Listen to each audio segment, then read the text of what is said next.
Tilk reiterates the fact. Sorry.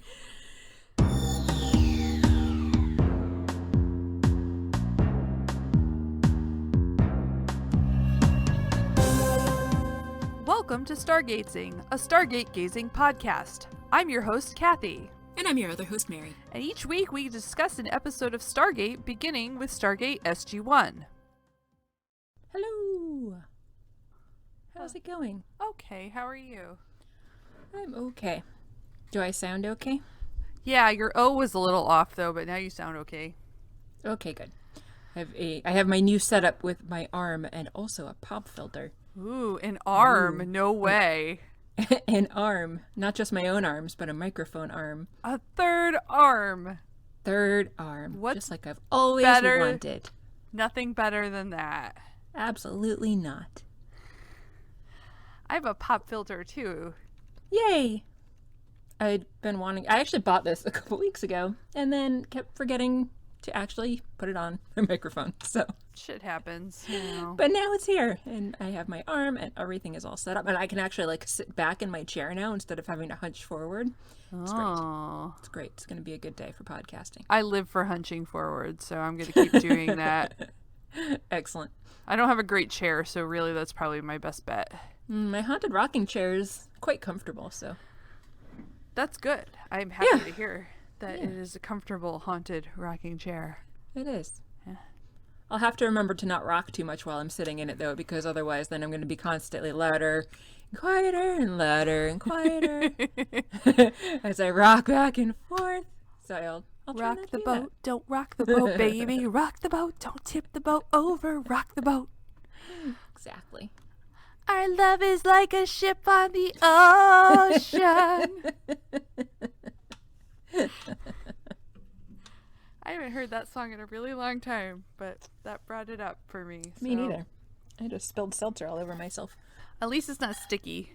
I hate spilling sticky things on myself. I mean, I hate spilling anything on myself, but sticky things are really annoying. Yes, agreed. What are you drinking? Did I hear cans? It's water in a metallic container. Ooh. But also, don't worry, I had some gin already today, so... Nice. I was at a brewery earlier today, so I had a couple beers with my lunch. Yeah, I was going to ask, what's this journeying to Massachusetts so often? It's where the dispensaries are legal. Fair. And it's also legal to consume in the state we're currently living in, even though you can't buy it here. That is true. I'm like, maybe time to take some treks up north. And while I'm there, I might as well go get beer at the Northampton Brewery and some ice cream at Harold's. Damn right. Because both of those places are also great. Yes, they are. What kind of ice cream did you have? I had 3 Amigos, or did they call it Tres Amigos? I forget. But it is Heath bars and Reese's peanut butter cups and Oreos crushed up into vanilla ice cream, and it's so good. That's amazing. Yeah, I love Harold's. I haven't had it in so long. They're so good. We'll get there again. Yeah, absolutely. At the latest, aren't we seeing they might be Giants show at some point? We are. It's the end of March 2022, but we're only like 8 months away from that now. So. Yay! Woo-hoo. So close. It's not like it's a long trek. I could just go get Harold's ice cream sometime. It's true. It was, well, without traffic, it would have been less than an hour, but there was a ton of traffic on the way back, and I made some stops on the way up, so. I am supremely lazy when it comes to driving. You're also driving, significantly though. farther south. Well, true. I mean, like, it's a tiny state. It's not that significantly farther south, but you're farther south than me. It's true. It's an easy, when the traffic isn't bad, though, it's a nice, easy shot up there, so. Yes. True. Yeah. Traffic. Quite true. That's a pre-pandemic thing I haven't missed at all. Yeah, right? And it's for sure coming back in force. I feel like I'm running into traffic just everywhere I go these days. Yeah. And it's annoying. Yeah. Yeah. Damn it, why does everyone want to go places in their dumb cars like I'm doing at the exact same time? Seriously. Everyone should just get out of our way. Really? I don't think it's too much to ask. I should have priority on the road. Agree. Anyway, none of this has anything to do with today's episode. 0. There's not a car to be seen. What did we watch? Or what did we watch? We watched Stargate SG-1 Season 2, Episode 9, Secrets.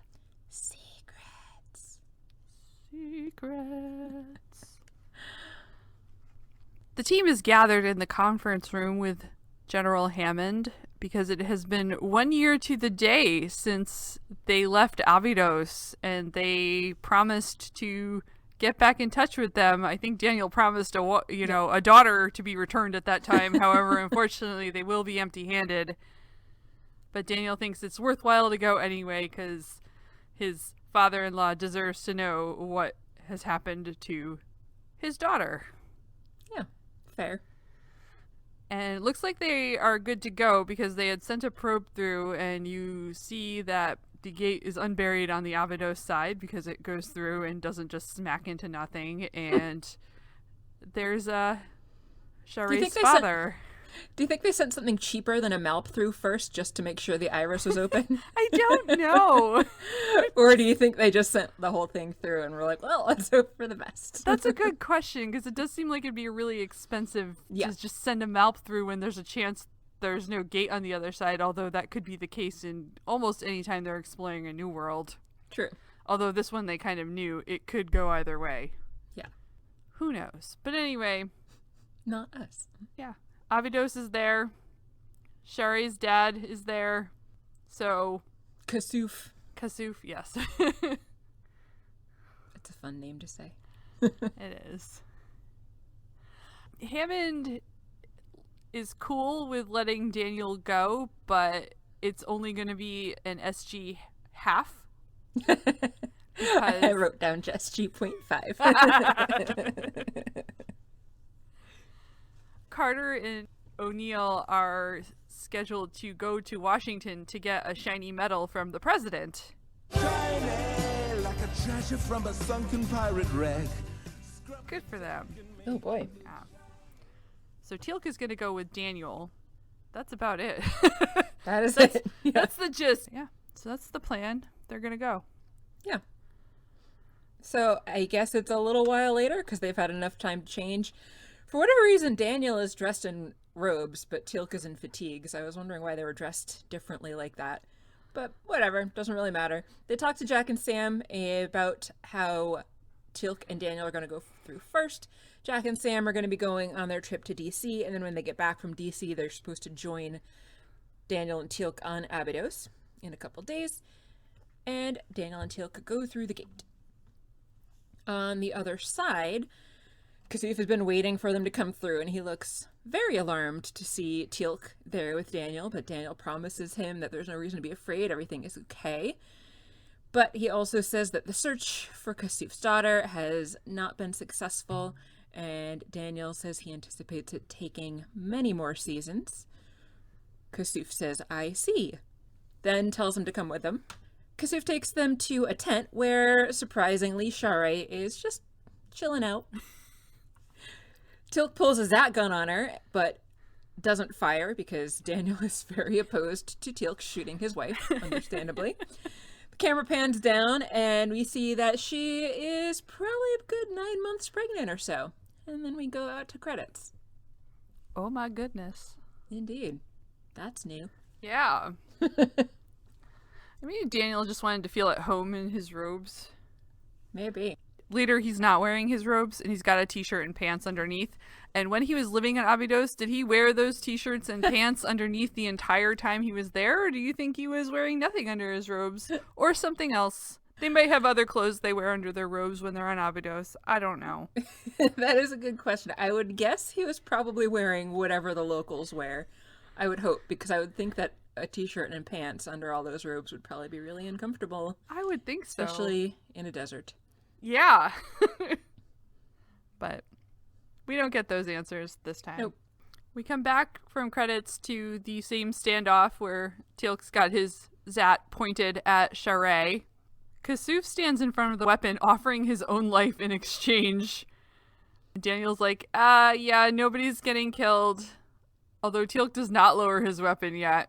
No, he is not very convinced that nobody needs to be shot. No, so Daniel and Teal'c know that Sha're is not Sha're, and they are concerned about it. Yes, quite. Sorry. To put it mildly. Yeah. So Daniel asks how long she's been there. Kasuf says that she's been there for more than a season. However long seasons are on Abydos, I don't know. And then Sha're speaks, husband. And Daniel's like, bitch, I'm Share's husband, but you ain't her.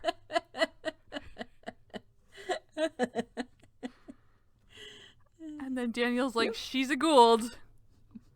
A great demon of power and evil or whatever. And she admits that this is true to her father, which this does seem to be a surprise to him at this point. So she apparently never said anything about it, even though she's been here for a whole season. I was about to say, you might think that it would have come up in conversation somewhere in the last couple months to who knows how long, like you said, who knows how long their seasons are, whether there are season length or not. Sha're says that the Gould is sleeping because she's pregnant, and that for some reason if the Gould awakens, the child will be stillborn. Really wasn't sure how that happens unless the... I don't know. I don't know how Gould biology works in humans because it's all made up anyway, so who cares? Well, you got me. By all accounts, it doesn't make sense. Whatever.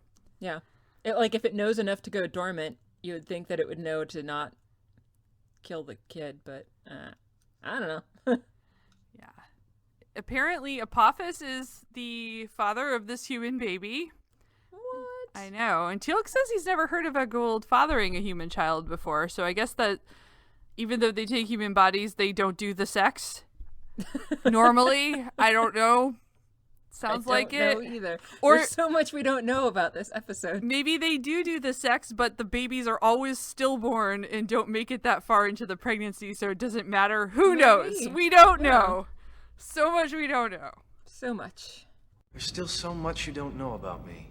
Apparently, Apophis has decided to father this child because he wants a new host. And he wants this baby of his own to be his host, again, for reasons that are unclear.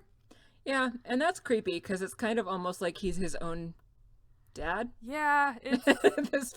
if he follows through with that, so that just struck me as gross and weird. Yeah. So he's hidden Sha're /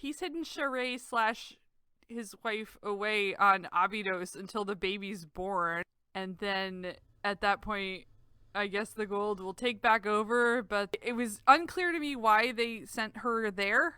So she's there in hiding, basically, because Apophis has a lot of enemies. He's real weak because of the whole failed attempt to kill all humans on Earth multiple times. Yeah, I thought that's why basically she was there to be hidden away, because I guess she would be more vulnerable, and like you said, he didn't have all that many people, so...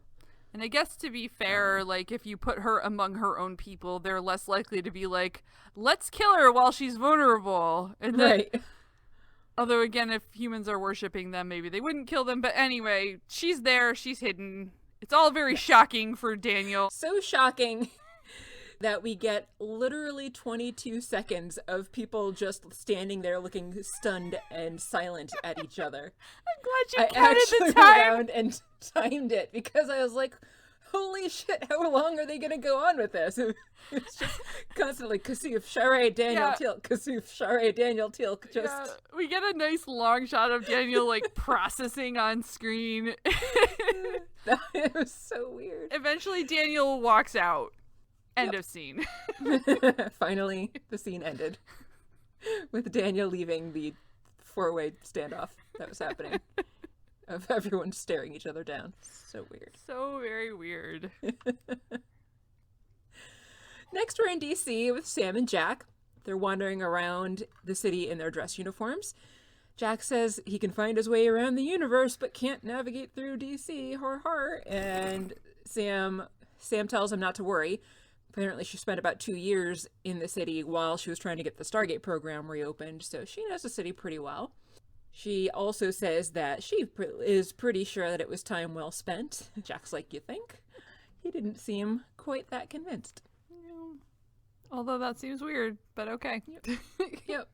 Eventually the two get to a fancy gathering with waiters and drinks being served and somebody playing the piano in the background. Hammond's already there talking to a guy, and Jack goes to get a drink for himself and for Sam. Sam is motioned over by Hammond, and the guy that Hammond's been talking to turns around, and Sam looks pretty stunned for a second before saying, Dad! Dad? What? Dad! Dad. There's a lot of dads in this episode. Yeah. Back on Abydos, Kasif is comforting Sha're, who's like, Danielle no longer loves me. Can I just say that I thought that her acting here was, like, cringingly bad when she would fake cry and fake be sad and upset. I'm sorry. It just I'm sorry. was not convincing to me and just literally made me cringe whenever she was trying to fake being upset. Aw. I didn't really pay much attention to it, I think. I don't know, but yeah. It was really bad. Teal'c is still there. He didn't give them any privacy. And he's like, it's not true that Daniel doesn't love you. And Sha're kind of recognizes Teal'c, who's like, yeah, I was a first prime when you were taken over by Gould. Sorry about that. And she's like, no, though. I remember other things, like you're a traitor. And she knows his name is Teal'c. And she knows because her Gould knows. And that Apophis curses his name. That was about it, I think. Yeah, that's pretty much it. But Teal'c seems pretty surprised to learn that she's actually able to remember anything from when her hagfish was asserting itself. Yes. I think I forgot to mention a couple scenes back, but Sha're says that her hagfish alter ego is called Eminette. That's a pretty name. Is it French? Or specifically, I think she said it's the person who's, like, taken her soul or killed her soul or something like that. Yeah.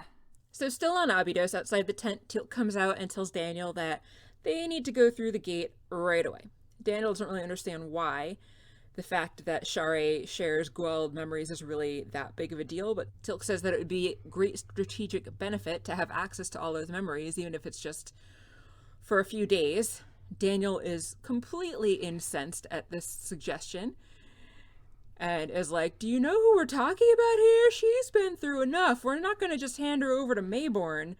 I didn't really get why he just assumed she would be handed over to Mayborn. Couldn't they, like, bring her discreetly over and question her themselves without necessarily shipping her off to Mayborn, wherever he is at the moment? Maybe.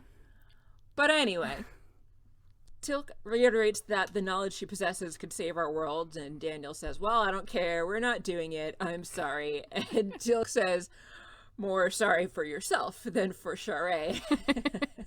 I was like, good call, Teal'c. Yeah. You are correct. And Daniel was being whiny, and I suppose I wouldn't expect much else from him.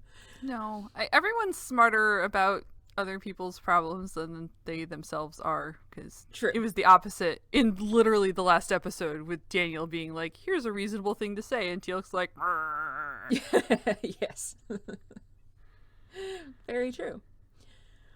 Teal'c continues that Sha're is going to give birth in a couple days, and the Goa'uld inside of her is going to awaken anyway, and when Apophis comes to take her away, then they'll be gone forever. So this is kind of the only chance that he even has to maybe find some solution to the issue. So Daniel says that he needs to go talk to his wife for a moment. Back at the DC party, Sam's hugging her dad. Hammond said he invited her father, Jacob.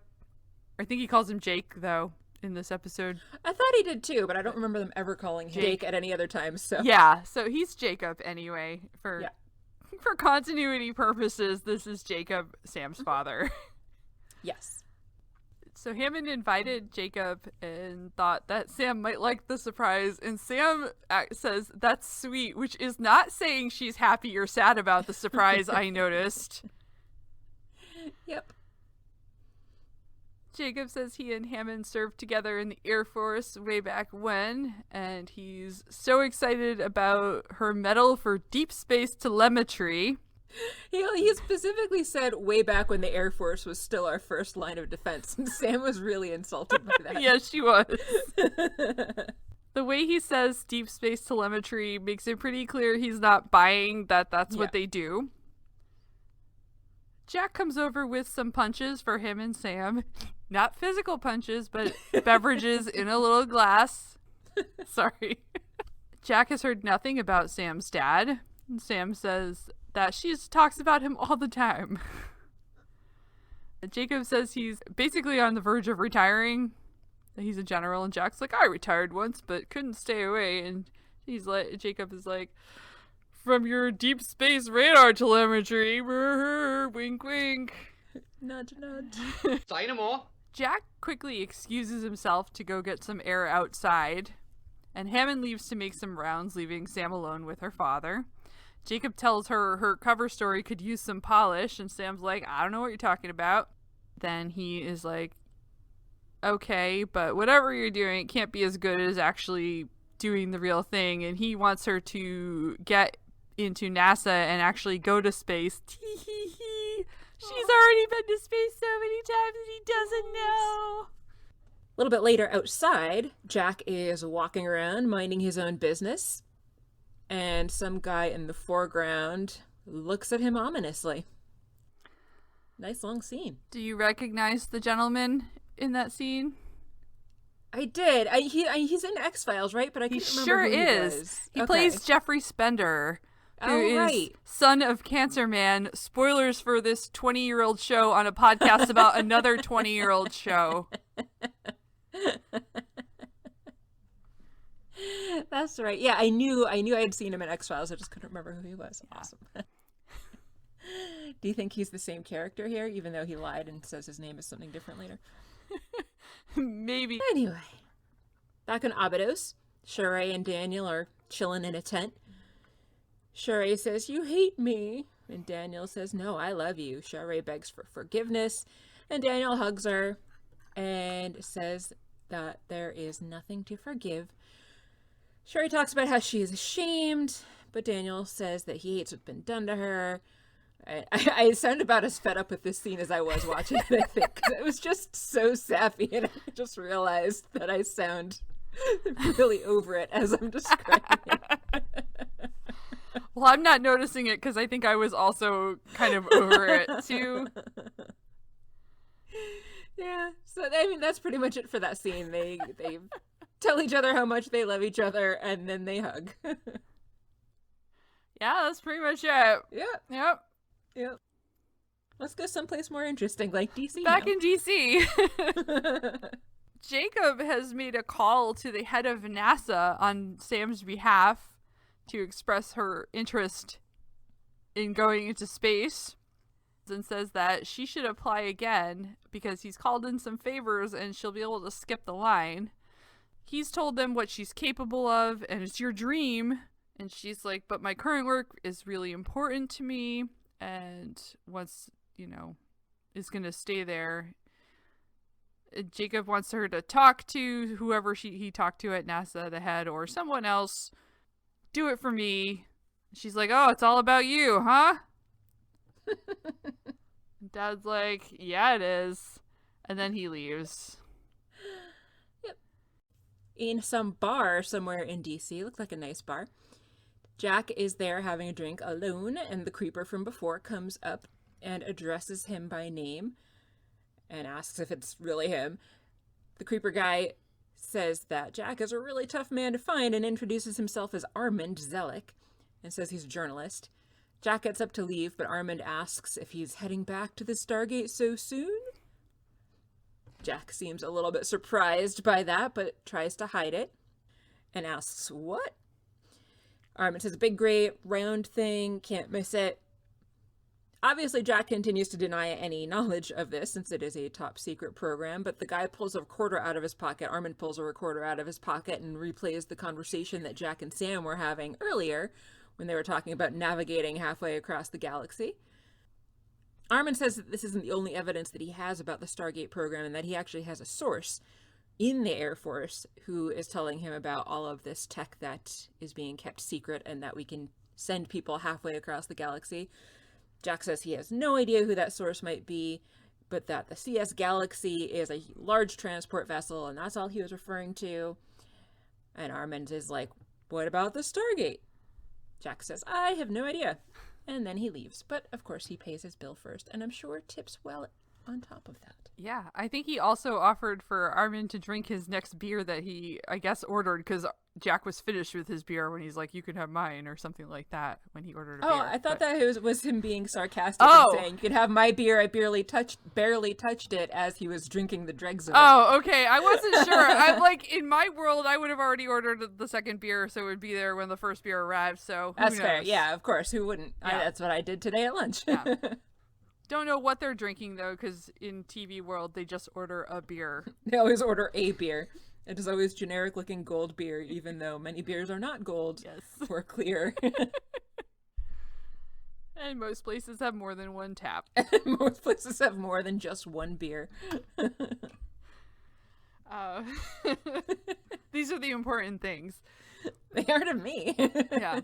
On Abydos, Sha're is talking to Daniel and Teal'c. She's telling them that after the baby is born, her hagfish will reawaken and then punish the child for Share's disobedience. I guess if she, does anything not good while out of Apophis's watchful eye. I don't know. And Teal'c's like, we won't let that happen. And Daniel says they've got some time until the baby is born. Babely. You almost said babely.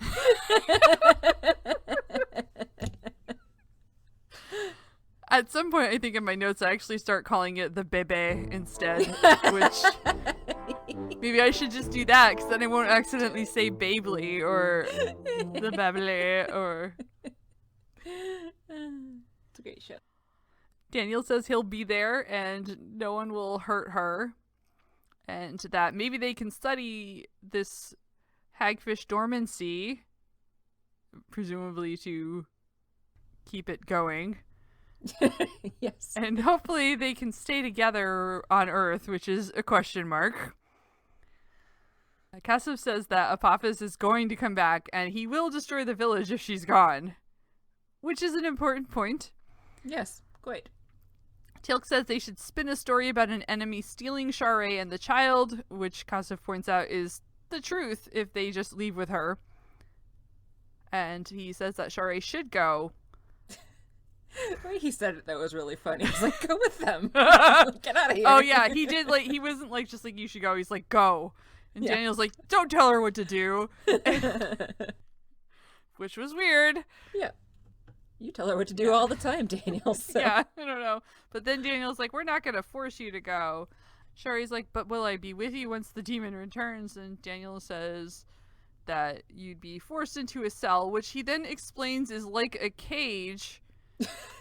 Which wouldn't she know what a cell is? she's been in one before. A has. whole group of her people were herded into one, and then she was plucked out of there and had a gold stuck in her. So Yep.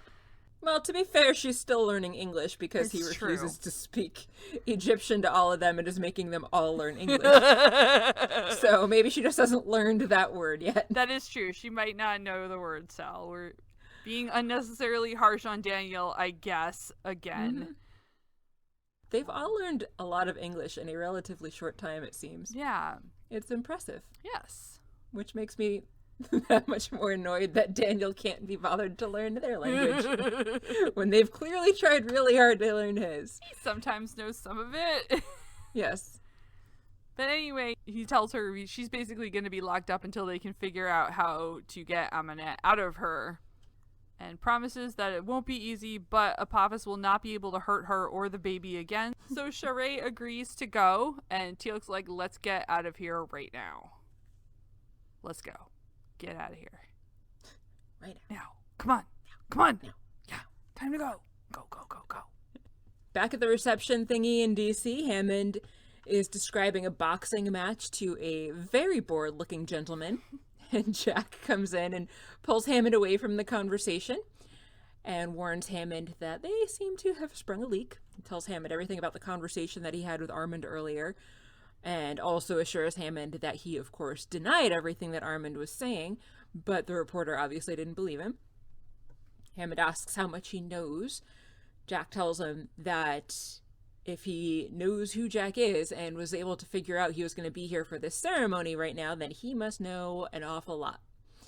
Hammond's like, oh yeah, that's quite a problem. Indeed. Yeah. Back on Abydos, Daniel, Teal'c, and Sha're are heading to the gate. A bunch of rumbling starts and dust falls from the ceiling, and the camera gets all shaky, and so apparently it would seem a Goa'uld ship is coming and landing on top of the pyramid. Sha're backs away from Daniel and Teal'c, and her eyes start to glow, so uh-oh, it seems Aminette is back and says that her lord comes for her. Teal'c really wants to shoot her again, but Daniel lowers his hand. And he goes to talk to Sha're and says that she really needs to fight just a little bit longer. Sha're does manage to come back. And then suddenly, inconveniently, she's in labor. Teal'c thinks that probably the arrival of the Goa'uld has triggered it somehow for some reason. And Teal'c tries to dial out, but is only able to get through like 2 symbols before the ceiling opens to allow the ring transporters to come down. And they take way longer than we have ever seen them take before, which is convenient because it gives SG-1 plus Sha're just enough time to get out of the room and hide. A bunch of Jaffa come down with Sha're, who we've seen before. Jaffa goes up and looks at the DHD and noticed that 2 of the symbols were lit up, so he figures that somebody must have been trying to flee, but didn't actually have time to finish dialing out. So Sha're tells his guards to go find Apophis's queen, and his eyes glow as we switch scenes. Yay! Yay! I don't know why I'm yaying. Yeah, I don't know why we're... That's not something to me. Yay! We're yaying. Jack, Sam, and Hammond are in some tiny, looks like maybe a press room. Mm-hmm. There's a podium and a bunch of chairs. Sam is asking what happens if the story runs, and Hammond's like, bad things will happen. Thanks for that. There would obviously be consequences, both domestic and international. Thanks. Yes. Yes. There will be. Yes. He said more words than I did, but that's... He said a lot more words, but you got the gist, and that's what matters. Sam asks who the source is. They don't think it's an SGC person because everyone there knows how important the work is. Hammond thinks it might be a political leak. Perhaps from Kinsey, Sam asks. Jack's like, a dozen sycophants know if Kinsey knows. Which Kinsey does know, so Yeah. I guess a dozen sycophants do know. Sure. It's nice that everyone who works for politicians are sycophants. That's good to know. Mm-hmm. Jack doesn't like politicians is basically No, the he gist of that. Hammond says that even civilians who know about the program do sign non-disclosure agreements and are subject to prosecution if they are leaking things. Jack's like, what should we do? Hammond wants them to find out how much the reporter knows. So Jack's gonna go find the dude. And I think he says the dude is gonna find him. Or He something. does. Yeah. Yes. Yeah. I guess he has a name. I could stop calling him the dude, but The hey, dude. The dude abides. here we are. Back on Abydos, Daniel is trying to coach Sha're through her labor, so it's a good thing he had all that training from the midwife back in the day. Sha're is very worried that Apophis is coming, and Teal'c tells her that the ship that landed wasn't actually Apophis, it was Sha're. Daniel tries to tell Sha're that she's going to be fine, she's safe, but Teal'c is like, well, yeah, not so much. That's not true. We're safe here. You are incorrect, Daniel Jackson. Teal'c says that they need to really get out of there as soon as possible, right away, like now. But Daniel refuses to leave because Sha're can't really go with him, and he is not going to leave her. So Teal'c says that he will do what he can to keep the horse guards away, because I don't know that we've mentioned, but Share's guards have horse heads, as opposed to the eagle heads or wolf heads we've seen before. I didn't even pay attention to that, so thank you for that. You're welcome. Jack walks out of, it looks like an Air Force building, I think the sign said, down some stairs and sits on a bench right outside the building. Armin is in the area and immediately sits down next to him. Convenient. Yes, so he has not strayed far. Nope. And he guesses that Jack's plan is to find out what has leaked so far while they're checking him out. Armin says that he's got all he needs and he doesn't actually need Jack, but really wanted to meet him. Which is, you know, is that true, or is he just trying to flatter Jack into actually saying something? Which he's not, because Jack is cool as a cucumber. He tells Jack he's going to be a hero when the story breaks, and Jack's like, cool. So what are you going to tell people? And so Armin gives in at this point and is like, well, you're the leader of SG-1, and blah, blah, blah. There's a Stargate in Cheyenne Mountain. Jack gets up to leave. Armin continues that it costs $7 billion a year, and that they're looking for superior technology to offset expenditure of the program. So basically he knows everything about it. The only thing he doesn't necessarily mention is that we actually have aliens here on this planet. Yeah. Now. Jack's like, you don't know anything, don't embarrass yourself. And then Armin makes reference to 2 bright flashes in the night sky, which is exactly what Samuel said that people would say about the day, although he was thoroughly wrong about how it would happen. Yes. Armin says further that these were alien ships that were on their way to attack Earth. He knows a lot, dude. But Jack is still super cool about it. He takes off his sunglasses and he's like, let's get one thing right. It's O'Neill with 2 L's. There is a Colonel O'Neill with 1 L, and he has no sense of humor. How you doing? Which is a fun movie callback and a callback to when he's said that before, and it's great. I thought it was funny. Yeah. Really very much amused me. Armin's planning to go ahead with the story anyway, and that he can't be stopped. Jack's like, no one will believe you. And Armin walks down the steps away and turns back to Jack to double check on the 2L thing. Jack turns to go back in the building, but then we hear tires squealing. And then we flash to the hilarious face on the shocked Armin right before he's hit by a car. And it completely ruined like any severity of this scene for me. It was just really funny. It was a weird face that he made, yes. It's just so obviously flashed up there, and it was more funny than dramatic for me. Yes, that's fair. I can for sure see why. Yeah. But Jack runs back down towards him, orders another Air Forceman in uniform to call 911. People are sort of standing around him. Jack's like, don't move. Armin's like, you did this. And Jack's like, it wasn't us. And then Armin dies. Jack's got some blood on his hands from holding his head. Is it symbolic blood on his hands? We don't know. Oh, I don't know. Oh. Good question. Back on Abydos, a guard comes into the gate room and tells Sha're that they haven't found Sha're or the kid. And Sha're insists that they need to be taken alive. Wherever they happen to be, they need to be found and taken alive. Back out in a tent, a guard is threatening Kasif and trying to get information about where Sha're might be. But then Teal'c runs in and shoots the guy. Nice job, Teal'c. Yeah. Good timing. Yeah. Back in DC in that conference room again, Jacob is kind of chilling by himself and looking out the window. Sam comes up and says that she's been looking for him everywhere. Jacob asks if she has any idea why the president canceled the ceremony. That is the entire reason that everybody is in DC right now. And she says it's because Jack witnessed that accident where Armand just passed violently from this world. Jacob is being really pissy and standoffish, but then he turns to Sam suddenly and tells her that he has lymphoma. Sam's like, that's bad.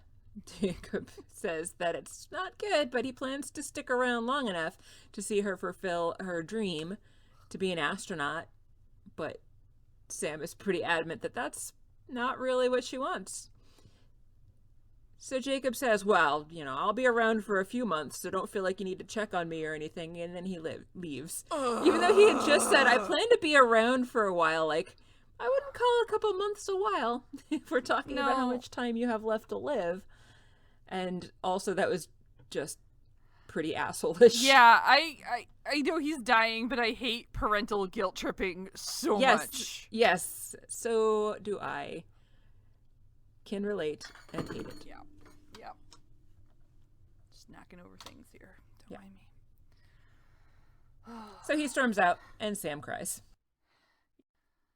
On Abydos, Sha're is in labor, screaming Daniel's name. Daniel's telling her to push, and she's like, I'm gonna lose you. That sounded way meaner about it than I meant for it to. Daniel's like, I will always love you. And the Gould won't be able to take that away. And tells her the BB's here, so she has to push.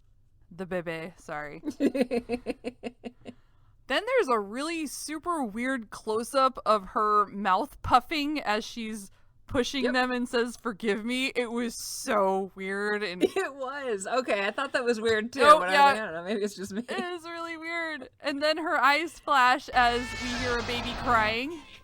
Daniel's caught the baby. He says it's a boy twice because he seems like he's like, oh, it's a boy. And then he's like, oh, it's a boy. Aminette is back demanding her bebe. Daniel backs away, but a guard arrives with a Zat. A Jaffa guard, sorry, I should probably... not just some random guard. Yeah, not just some random, guard from the gate room on Earth. Daniel backs away from her. But a Jaffa guard arrives, helmeted, with a Zat telling them to bring him the child of Apophis. It's clearly Teal'c by his voice. Absolutely. I'm pretty sure Daniel knows that too. Not sure about... I was wondering if we were supposed to not notice that as the audience, because he for sure has a distinctive voice, and I was not fooled. No, neither was I, and I want to lean towards everyone's in on it, because then it seems less dumb. Yes. Agree. So Daniel heads towards Teal'c, and Aminette is like, Apophis will destroy you both for this. And Teal'c tells her to tell Apophis that Harrower took her son as his own. And then he zats her. Just once, though. Yes. He didn't kill her, because then that would defeat the whole purpose of being like, tell Apophis this. Sure would. Then the helmet comes off, and the big reveal is it's Teal'c, which is not at all surprising. And no way. Then Teal'c's like, we need to get out of here.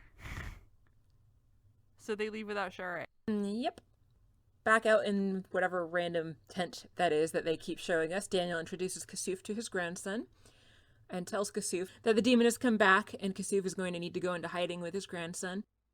Kasuf is very sad to find that Daniel's basically saying that he's never going to see his daughter again, but Daniel says that Sha're is strong and isn't going to give up, and he's not going to give up either. Back on the base in the gate room, Hammond gives Sam and Jack their awards for bravery and heroism. Basically, it sounds like it's primarily for the work that they did destroying the Goa'uld ships a couple months back, or however long ago that was. He apologizes for the fact that the president himself couldn't do it, but Sam says that she'd rather have Hammond do it anyway. It's more meaningful coming from him. He tells them that Daniel's waiting for them on Abydos and dismisses them so that they can go get ready, but Jack stays behind for a second. He's hesitant to leave. Hammond assures Jack that what happened to Armand really was just an accident, but Jack isn't really too convinced, although he does not actually say anything. I'm not convinced either, Jack. I'm not either. Yeah. It's very suspect. Quite. Well, too convenient. Yeah. Teal'c, with his helmet up, leads Daniel, no longer in robes, but in t-shirt and pants, into Abydos' gate room and announces, "My lord," as Harrower approaches them. Teal'c says that the Apophis guards took the bebe and says that this dude claims he's of the Tauri, enemies of Apophis. And Daniel's like, yeah, I did that. Or whatever. Pretty much. Yeah. It's like, yeah, I defeated Apophis. What do you want? No biggie. Yeah. We're stronger than you think. How about we do an alliance? And Hera was like, you're nothing, and I'm going to enslave your world after I destroy Apophis. And Daniel's like, I don't think that's going to happen, buddy. Hera tells him to kneel, and Teal'c whacks Daniel to get him down on his knees. Hera raises some sparkle bling, but then the gate starts to dial. Like, it's Apophis, let's be ready. And they all face the gate, and the guards rush up to the gate with their weapons raised, including Teal'c. But as the wormhole opens, Teal'c pushes one of the guards into the... what do you call that? The whooshy part. The wake? The I wake? think is what they refer it to. Teal'c pushes the guard into the wake, and then zats the other guards. I noticed that the guy that got pushed into the wake did not leave his feet behind. Because he went whole hog. And they were not there. Don't know what the difference is. No idea. Hera puts up a personal shield as Sam and Jack come through. Hera shouts Tauri Kree and then raises his bling again. And Jack and Sam are like, oh. What the fuck? Yeah. So they take cover. Then Daniel pushes Hera's hand so the bling goes astray. But he then hits Daniel. I don't know. Yeah, he turns around and Yeah. whacks Daniel in the face and knocks him down. Sam and Jack shoot some more guards. And Jack shoots at Hera with his earth gun. Yes. As opposed to the gold guns that The zap everyone else gun, has yeah. been using. So, Right. But his shield protects him from that. And Hera's like, you dare challenge me? And then Jack's like, hell yeah, I do. And pulls out a knife and throws it. And it stabs Hera right in the sparkle bling as he's trying to bling them again. Inconvenient. Yeah. And it starts making little zzz electricity. I made sounds, but it was really just actual. You see It sounds like it's shorted out. Yes, exactly. Hera makes his exit. He rings the fuck out of there. He happened to be standing in like the exact right spot for the rings to be coming down. It's so that was convenient, fortunate. yeah. At this point, Teal'c lowers his helmet, and Sam is surprised that it's him, which makes me wonder how they didn't, or why they didn't shoot him before when they were killing the other two guards. So that was pretty fortunate. I think he had been hit by the other guards, so he might have still been kind of down, and maybe they weren't concerned about a downed guard. I don't know. Yeah, I guess, but he had shot the other guy on the other side, or the other two guys on the other side too. True. Although for whatever reason they stayed standing and convulsing. So yeah, Whatever. I don't know. But convenient that Teal'c was not shot. Yes. So she helps him up, and Jack's like, "What the hell just happened?" Teal'c tells him it is a lengthy story. Sam tells Jack that it's a good thing that he remembered that the shield's protective capability is directly proportional to the amount of kinetic energy directed at it. And Jack's like, yeah, right, whatever. Daniel's back on his feet at this point. Jack tells him that they need to get going right away, but the gate dials in again before they are able to dial out. Teal'c and Daniel are like, it's Apophis. Jack says, what? He's very confused about what has been happening on this planet. So they all hide. And Apophis comes through wearing his Mickey Mouse ear satellite dish helmet, which I thought was very funny and made me think of the picture that one of our listeners sent us that I did repost on Twitter. That was photoshopped with satellite dishes, and Might need to be reposted again for this episode. I might need to, yes. Apophis says that they need to find Aminette, and Aminette says, I'm here. Somehow she's found a change of clothes, so she's back in like fancy gown. Yeah. But she was not wearing her Sydney Opera House hat this time. She was just wearing like a tiara with some pearls coming down the sides or whatever this thing was. Apophis asks where the bebe is. And Eminent says it was stolen by Haruer and asks for forgiveness for failing him. They dial back out, and as the gate is opening, Aminette looks right at Daniel and Teal'c, who are hiding behind like a bay of wheat that really isn't big enough to be hiding them. So once again, we see an example of them being bad at stealth.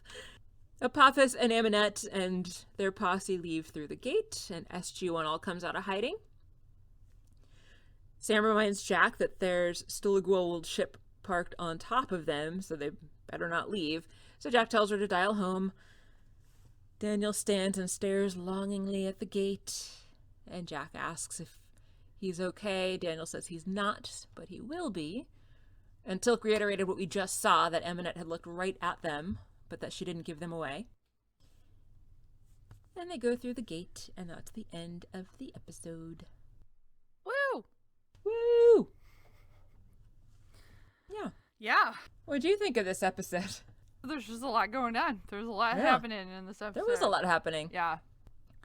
I like this episode. So I think that kind of I liked a lot of elements to it. I think that one of the things I was thinking about as I watched this is that most of the time the team is kind of all working together on the same thing all the time, so there isn't really like separate storylines happening in most of the like episodes. An A to B, yeah. Right? So I actually liked it. That was kind of a nice change of pace to have like stuff happening on Abydos and stuff happening on Earth. I liked the stuff going on in DC a lot, with the reporter finding shit out and then dying before he could print his story.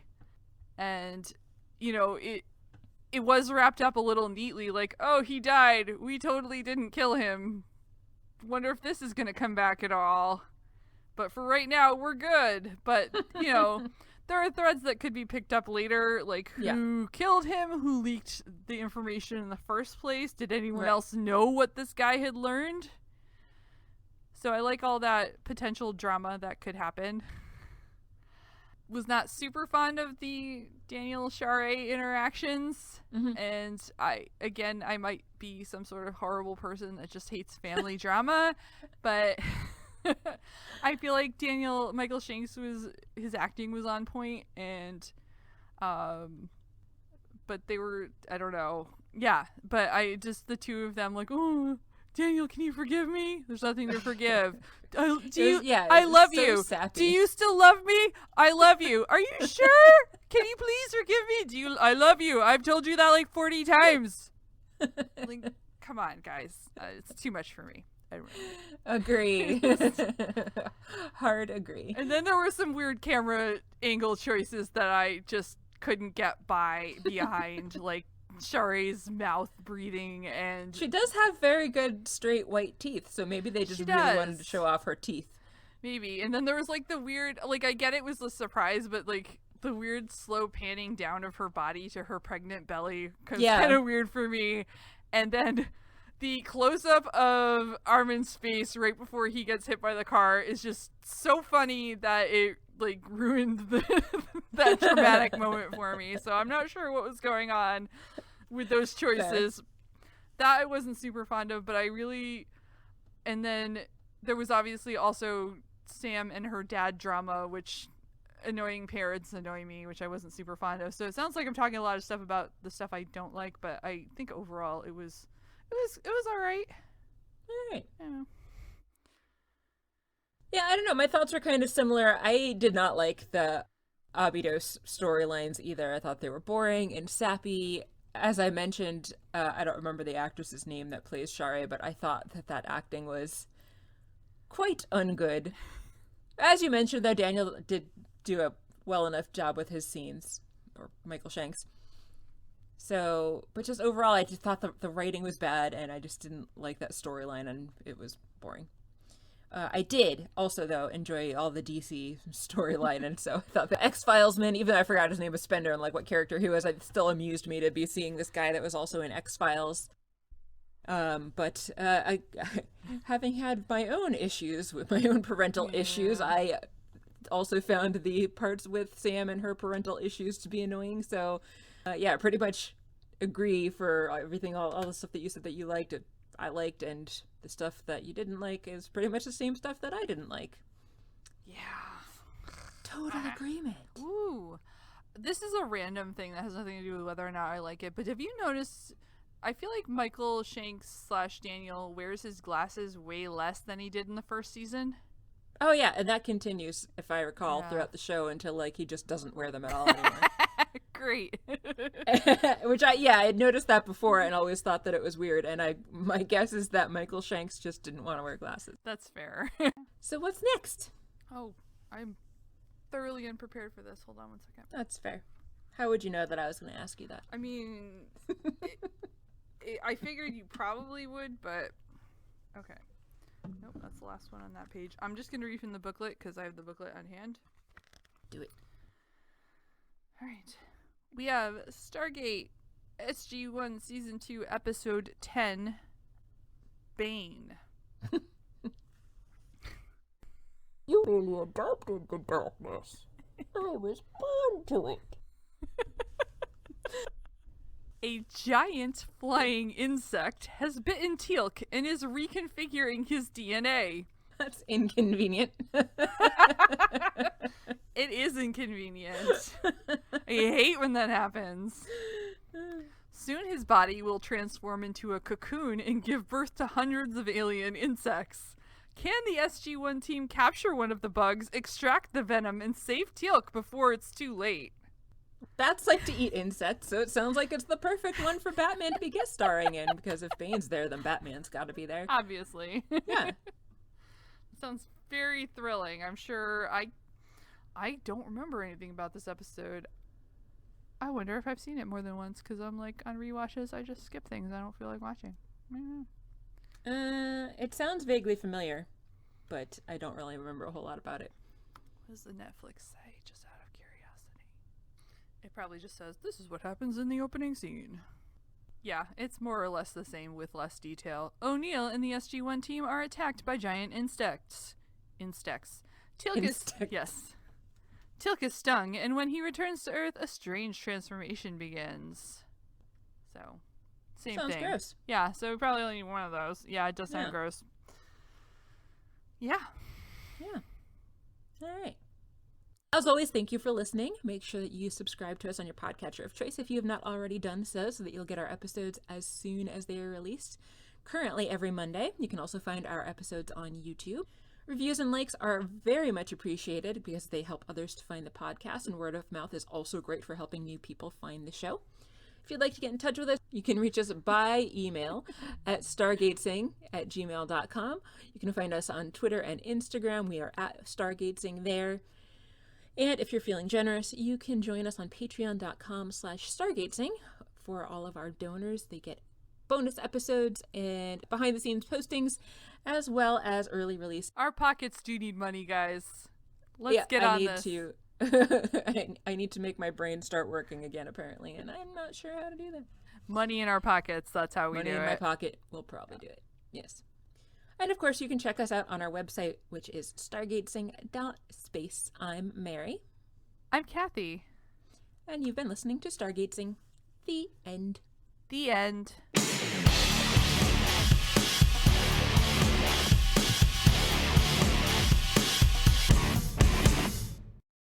Oh, I always mean to ask, and I never do, what is our music? Like, where did it come from? It came from a website called Pixabay. Ooh. It is royalty free, so Sweet. I probably should give the people credit, but I don't technically have to. Nice. I like that. I was just curious. I'm like, I never ask, and I should ask. And now I've asked. You have. Yes.